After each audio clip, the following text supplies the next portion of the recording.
ঘাটালে eco tourism park সেই বাম আমলে তৈরি হয়েছিল কিন্তু শিলাবতীর জল উঠে যাওয়ার পর এই পার্ক পর্যন্ত জল উঠে গিয়েছিল, তারপরে জল নেমেও গিয়েছে, কিন্তু পার্কের আর নতুন করে কোনো রক্ষণাবেক্ষণের কথা কেউ ভাবেনি। আর সেই জন্যই আগাছায় ভর্তি ইকো ট্যুরিজম পার্ক। সরাসরি আমার সঙ্গে রয়েছেন সুকান্ত, এই পার্ক এরকম দুয়োরানির মতো হয়ে পড়ে আছে কেন?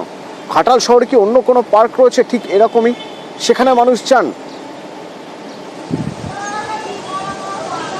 একদমই অতনুদয়, এই পার্কটার গুরুত্ব এতটাই যে ঘাটাল যে পৌর এলাকা অর্থাৎ 17টি ওয়ার্ড, সেই 17টি ওয়ার্ডের মধ্যে কিন্তু একটিও পার্ক নেই।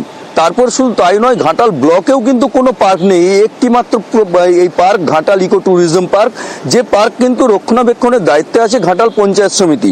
আর পার্কটি কোথায় অবস্থিত না, ঘাটাল পৌরসভা 13 নম্বর ওয়ার্ডের সীমানা এবং মনোহরপুর গ্রাম পঞ্চায়েতের একদম সীমানাতে এই পার্ক অবস্থিত। এই প্রথম দিকে যখন বাম আমলে এই পার্ক তৈরি হয় তখন কিন্তু মানুষের উৎসাহ ছিল, এই বড়দিন আসছে বা অন্যান্য দিনেও ছুটির দিনে কিন্তু এই পার্কে প্রচুর মানুষ ভিড় জমাতেন।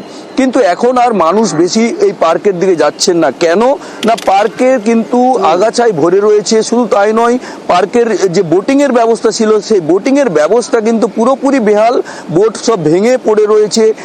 এখন যে পর্যটকরা যাচ্ছেন তারা বলছেন 10 টাকা টিকিট। মানুষ যাবেন কেন?